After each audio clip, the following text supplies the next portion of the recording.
Hi hello, আমি সুজন কুমার, প্রভাষক, Uttara residential college. তো আমি আজকে তোমাদের মাঝে এসেছি কিছু বলার জন্য। সেটা হচ্ছে, আমরা জানি যে করোনার কারণে গোটা বিশ্ব আজকে স্থির হয়ে আছে। তো বিশেষ করে আমাদের সেকেন্ড ইয়ারের যারা আছো তাদের জন্য যে হয়তোবা করোনা এক সময় থাকবে না, কিন্তু তোমাদের পরীক্ষা অবশ্যই দিতে হবে। এই কারণে বাসায় অবশ্যই পড়ার চেষ্টা করো, যাতে পরীক্ষাটা ভালোভাবে দিতে পারো। আর তোমাদের জন্যই, বিশেষ করে অনার্স ফার্স্ট ইয়ার সেকেন্ড ইয়ারদের জন্য আমাদের ভেক্টর চ্যাপ্টার থেকে আমি কিছু গাণিতিক সমস্যা নিয়ে আজকে আলোচনা করব। প্রথম যে সমস্যা সেটা হচ্ছে ভেক্টর নিয়ে। ভেক্টরের নদীর গাণিতিক সমস্যা যেগুলো আছে, আমার মনে হয় যে আমরা লব্ধি এবং উপাংশ সম্পর্কে জানলে নদীর গাণিতিক সমস্যাগুলো সমাধান করতে পারবো। তো চলো আমরা দেখি যে সমস্যাগুলো আছে আমাদের। তো প্রথম যেটা আছে লব্ধি ব্যাপারটা কি। তো তোমরা চিত্রে দেখতে পাচ্ছ যে দুইটা ভেক্টর দেওয়া আছে, পি এবং কিউ। আমরা জানি যে দুইটা ভেক্টরের মাঝখান দিয়ে গেলেই সেটা লব্ধি হয়। আসলে মাঝখান দিয়ে গেলে কেন সেটা লব্ধি হবে, এটার ব্যাখ্যা হচ্ছে, আমরা যে চিত্রটা এঁকেছি এটা আসলে সামান্তরিকের অর্ধেক। তো এই সামান্তরিকটাকে যদি আমরা পূর্ণটা করি, তাহলে দেখো মাঝখান দিয়ে যাচ্ছে, তাহলে সামান্তরিকের মাঝখান দিয়ে গেলে সেটাকে আমরা কি বলি, কর্ণ। তো সামান্তরিকের সূত্র থেকে পাওয়া যায় যে সামান্তরিকের যে কর্ণটা, এটাই ভেক্টরের লব্ধি নির্দেশ করে। সেই অনুসারে আমরা মাঝখান দিয়ে দাগ দিয়ে বোঝাই এটা আসলে লব্ধি। লব্ধি নিয়ে আরও কথা আছে, যে লব্ধি কেন মাঝখান দিয়ে যাবে, লব্ধি সর্বোচ্চ মান, সর্বনিম্ন মান, এগুলোও জানতে হবে। তবে সবচেয়ে মেন টপিক সেটা হচ্ছে লব্ধিটা কি, যে সামান্তরিকের যে কর্ণটা সেটাকে আমরা লব্ধি হিসাবে জানি। লব্ধির মানের যে সূত্রটা ছিল সেটা হচ্ছে R equal to P square Q square two P Q cos alpha, এটা একটা। আর একটা হচ্ছে, এখন আলফাটা কি, আলফাটা হচ্ছে দুইটা ভেক্টরের মধ্যবর্তী কোণ আলফা। এখানে দেখানো হয়েছে দুইটা ভেক্টরের মধ্যবর্তী কোণ আলফা, এবং লব্ধি এবং অপর একটি ভেক্টরের মধ্যবর্তী কোণ হবে থিটা। এটা মনে রাখতে হবে, থিটা কোণটা আলফা কোণটা। আর লব্ধির যে দিক, যেটা থিটার মান, লব্ধির দিক হচ্ছে Q sine alpha P plus Q cos alpha. এই সূত্রগুলো আমরা জানি। এখন এই সূত্রটা এরকম কেন হলো, যখন দেখো পিটা ভূমি বরাবর আছে সেই ক্ষেত্রে কিন্তু এই সূত্রটা হবে, আর কিউটা উপরের দিকে যখন থাকবে সেক্ষেত্রে এই সূত্র। এখন তুমি যদি পিটা উপরে দাও, কিউটা নিচে দাও, তাহলে আমাদের সূত্রটা চেঞ্জ হয়ে যাবে, এটা মাথায় রাখতে হবে। এখন উপাংশ কি, উপাংশ হচ্ছে কোনো কিছুর অংশ। আসলে উপাংশ বুঝলেই ভেক্টর সম্পর্কে অনেক যে গাণিতিক সমস্যা আছে নদীর, এগুলো পারবা। তো ব্যাপারটা এরকম যে, মনে করো এটা এটা এটা একটা বি ভেক্টর, মাঝখান এটা দিলাম আমরা। তো এটাকে আমরা দুইটা উপাংশে ভাগ করব। এটা হচ্ছে এক্স অক্ষ বরাবর একটা রেখা টানবো, ওয়াই অক্ষ বরাবর একটা রেখা টানবো এখান থেকে। তো দেখো আমি থিটাটা এটার সাথে দিয়েছি। তো থিটা এটার সাথে দেওয়া মানে কি, এটাকে আমরা ভাঙতেছি, তাহলে এটা হবে বি কস থিটা, আর এটা হবে বি সাইন থিটা। এই বি এর দুইটা উপাংশ আমরা করলাম, একটা হচ্ছে বি কস থিটা এক্স অক্ষ বরাবর, আর একটা হচ্ছে বি সাইন থিটা ওয়াই অক্ষ বরাবর। এখন এই থিটাটা যদি উপরে থাকে তাহলে কি করবা, তাহলে এই থিটাটা আমি দেখো এখানে উপরে দিয়ে দেখে আছি যে থিটাটা যদি উপরে হয় তাহলে এটা হবে বি কস থিটা, আর এটা হবে বি সাইন থিটা। অর্থাৎ থিটা যার সাথে থাকবে সে হবে কস থিটা, থিটার উল্টাটা হবে বি সাইন থিটা। এই হচ্ছে ভেক্টর। এখন উপাংশ আমি এখানে দুটোই দেখানো হয়েছে, নদীর ক্ষেত্রে দুইটা উপাংশ লাগে, একটা ভেক্টরে অনেকগুলো উপাংশ থাকে। তো এখানে আমি একটা অঙ্ক দেখিয়েছি, সেটি হচ্ছে, দেখো একটা নদী দেখানো হয়েছে, যদিও নদীর মতো মনে হচ্ছে না। তো নদী আমরা ধরে নেব যে স্রোত সবসময় একই, যদিও হয় না, আমরা ধরে নেব যে নদীর স্রোত সমবেগ। হ্যাঁ, এই কারণে এগুলো কল্পনা করে নিতে হবে যে নদীর বেগ সবসময় একই হবে। তো এখানে যেটা আছে দেখো, নদী হচ্ছে এটা, নদীর প্রস্থ দেওয়া আছে 2 কিলোমিটার, নৌকার বেগ দেওয়া আছে 15 মিটার পার সেকেন্ড, স্রোতের বেগ দেওয়া আছে 10 মিটার পার সেকেন্ড। হলে এসি দূরত্ব নির্ণয় করো, এই দূরত্বটা আমাদের নির্ণয় করতে হবে। তারপর দেওয়া আছে বিসি দূরত্ব নির্ণয় করো, বিসি। আরেকটা বলছে কি, যে এডি বরাবর নৌকা আমরা চালাইয়া এবি বরাবর পৌঁছানো সম্ভব হবে কিনা, এডি বরাবর যাত্রা করে এবি বরাবর আমরা পৌঁছাতে পারবো কিনা। এই হচ্ছে 3টা কোশ্চেন। মোটামুটি এই 3টা কোশ্চেন সলভ করতে পারলে তোমরা ভিক্টোরিয়া নদীর গাণিতিক সমস্যা মোটামুটি অ্যান্সার করতে পারবে। তো এখানে দেখো, এখানে একটা কোণ দেওয়া আছে, কোণ দেওয়া আছে 35 ডিগ্রি। এই কোণটা কার সাথে, কোণটা কিন্তু স্রোতের সাথে, স্রোতের বেগের সাথে নৌকার বেগ। এটা হচ্ছে নৌকার দিক দিয়ে যাচ্ছে, আর এটা হচ্ছে স্রোত, তাহলে স্রোতের সাথে নৌকার যে কোণটা সেটা হচ্ছে 35 ডিগ্রি, এটা তোমাকে দেওয়া আছে। প্রথম কোশ্চেনটা কি, এসি দূরত্ব কত, এটা আমরা নির্ণয় করব। চলো দেখি কিভাবে করা যায়। তো এটা এরকম যে আমরা ধরে নিলাম যে দেওয়া আছে নদীর প্রস্থ 2 কিলোমিটার, আমরা জানি 1 কিলোমিটার সমান 1000 মিটার, তো 1000 দ্বারা গুণ করে এটাকে আমরা 2000 মিটার করে নিলাম। অবশ্যই কিলোমিটার থাকলে মিটার নিয়ে আসবা, এটাই ভালো। কিলোমিটার যদি থাকে তাহলে কিলোমিটার পার আওয়ার করতে হবে, এটা আর একটু ঝামেলা আছে, এই কারণে মিটার পার সেকেন্ডে সব কিছু নিয়ে আসবে এসে একক। তো দেখো আমি নদীর এই পাশটা আঁকিনি, এই পাশে যে এডি পথটা ছিল এটা আঁকার দরকার নাই, যেহেতু লাগতেছে না। তো এখানে আমি আবার চিত্রটা এঁকেছি, সেটা হচ্ছে এসি, এই যে এসি, আর এটা হচ্ছে এবি। তো এখান থেকে দেখো আমাদের এসি দূরত্বটাই এসি। তো এখানে দেখো এই কোণটা, এই টোটাল কোণটা কত ডিগ্রি হবে, টোটাল কোণ কিন্তু 90 ডিগ্রি। তাহলে এই টোটাল কোণটা যদি 90 ডিগ্রি হয়, এটা দেওয়া আছে 35 ডিগ্রি। এটা 35 হলে 90 থেকে 35 বাদ দিলে এটা হবে 55 ডিগ্রি, অর্থাৎ বিএসি সমান হচ্ছে 55 ডিগ্রি। তাহলে এটা দেখো এই কোণ বিএসি কোণের জন্য, তাহলে এ বিটা হবে আমাদের ভূমি, এসিটা হবে অতিভুজ, আর বিসিটা হবে লম্ব। তাহলে এখান থেকে দেখো আমরা কজের সূত্র দিয়ে খুব সহজেই করতে পারি, যে আমরা জানি কজ বিএসি, কোন বিএসি, যেটা কোন বলবা সেটা মাঝখানে রাখতে হবে, আমরা জানি। তাহলে বিএসি সমান কিন্তু 55 ডিগ্রি। বিএসি সমান আমরা কি জানি, কস থিটা সমান আমরা জানি ভূমি বাই অতিভুজ। তাহলে ভূমিটা এখানে এবি, অতিভুজ এসি। তাহলে এটা দেখো আমরা এটাকে এখানে নামিয়ে দিতে পারি। এবি এর মান দেওয়া আছে 2000, আগে বের করে নিয়েছি নদীর প্রস্থ, আর কস 45 ডিগ্রি, বিএসসি এর মান কস 45 ডিগ্রি। এটাকে আমরা যদি ক্যালকুলেশন করি তাহলে যেটা পাবো এত মিটার হবে। এখানে আমি ক্যালকুলেশন করে দেখাই নাই, তোমরা ক্যালকুলেশন করে নিবা, তাহলে আমরা অ্যান্সার পেয়ে গেলাম যে প্রথম কোশ্চেন এসি সমান এত মিটার, এটাই হবে অ্যান্সার। তো দ্বিতীয় কোশ্চেন যেটা ছিল সেটা হচ্ছে কি, যে এই যে বিসি দূরত্বটা কত, বিসি দূরত্ব। এখন বিসি দূরত্ব যাওয়ার আগে আমি এখানে ধরে নিছি যে নৌকার বেগ হচ্ছে ভিবি, তুমি যে যা খুশি ধরতে পারো, আমি ভিবি ধরে নিচ্ছি, ভেলোসিটি অফ বোট, যেটা 15 মিটার পার সেকেন্ড। স্রোতের বেগ ভিটি ধরে নিলাম 10 মিটার পার সেকেন্ড।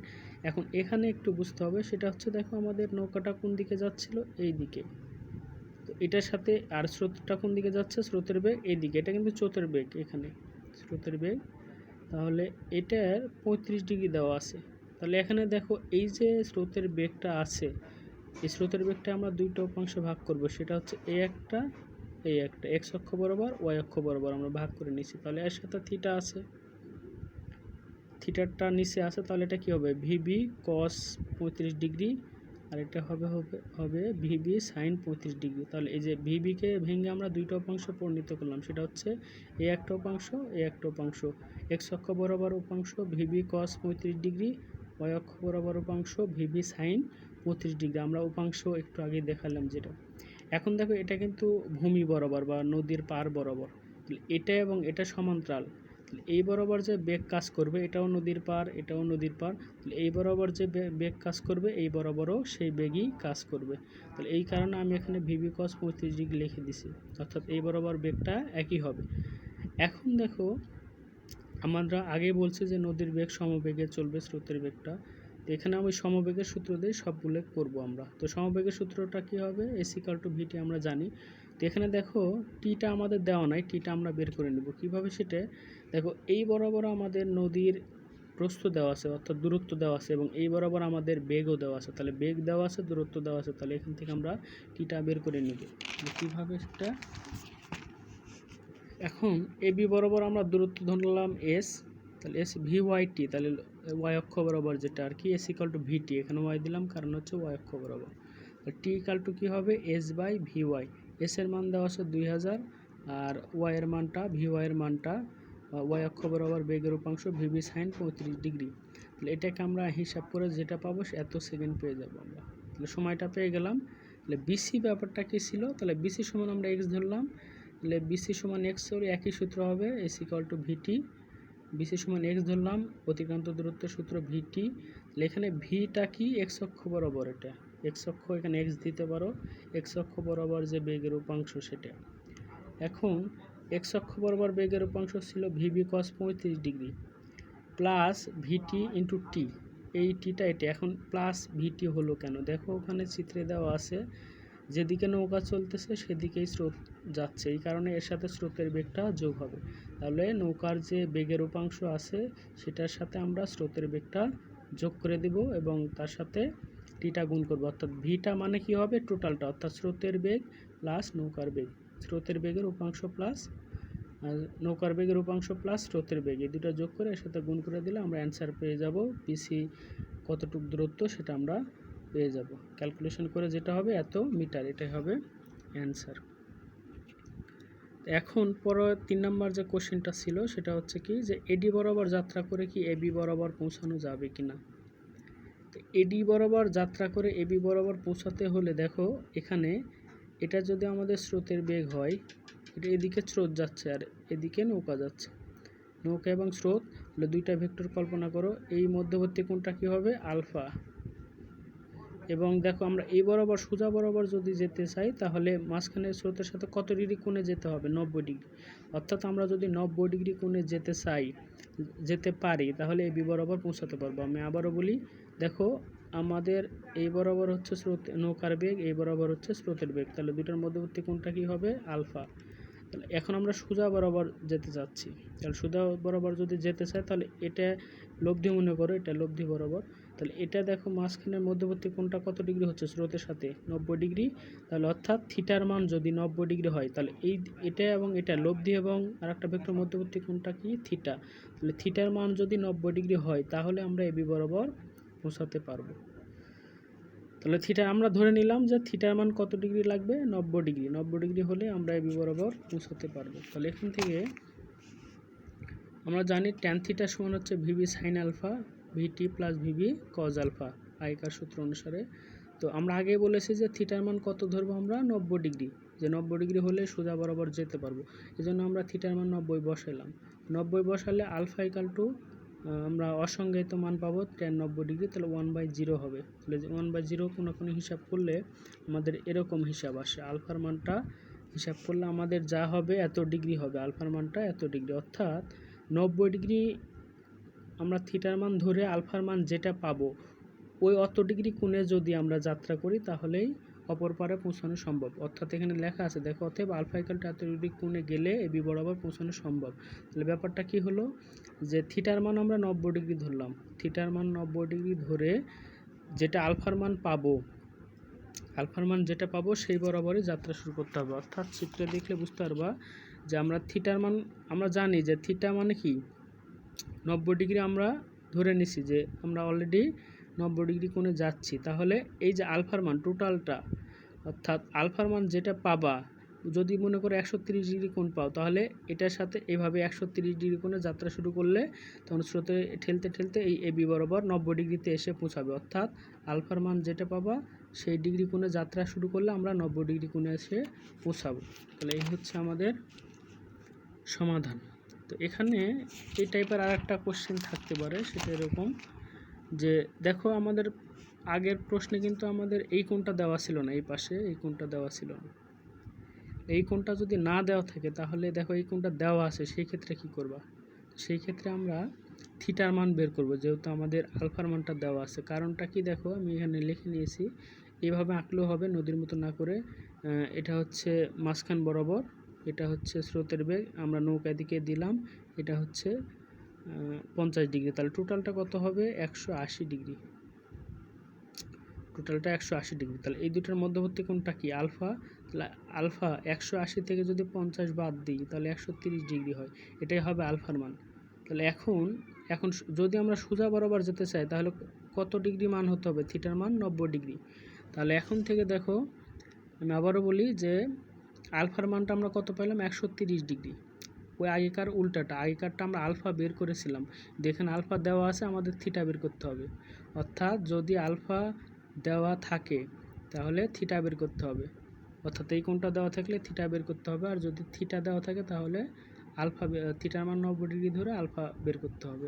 তাহলে এখান থেকে দেখো আমাদের আলফার মান পেয়ে গেলাম 130 ডিগ্রি। তাহলে থিটার মান কত ডিগ্রি বের হলে আমরা সোজা বরাবর যেতে পারবো? অবশ্যই 90 ডিগ্রি হতে হবে। যদি থিটার মান 90 ডিগ্রি হয় তাহলেই তুমি সোজা বরাবর যেতে পারবে, তাছাড়া পারবো না। তাহলে আমরা জানি একই সূত্র, ট্যান থিটা সমান এটা সূত্র বসাবা, থিটা ট্যান ইনভার্স করে দিয়ে এখানে থিটার মান কত ডিগ্রি আসতে হবে, 90 ডিগ্রি। অবশ্যই আমি নোট এখানে লিখে দিয়েছি যে 90 ডিগ্রি গেলে 90 ডিগ্রি হলে এবি বরাবর পৌঁছাতে পারবে। থিটার মান অবশ্যই এখানে 90 ডিগ্রি আসলে এবি বরাবর যাত্রা করতে পারবে, তাছাড়া পারবে না।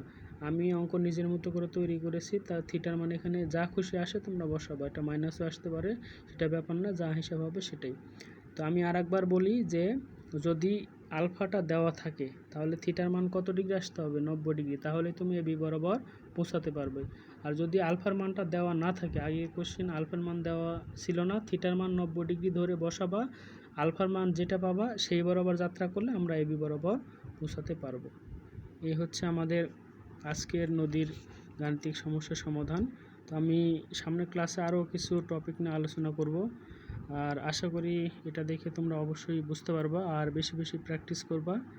আর যেহেতু পরীক্ষা হবেই তাই অবশ্যই পড়াশোনা করো, আর সবাই রুমে থাকো, ভালো থাকো, সুস্থ থাকো। ধন্যবাদ সবাইকে।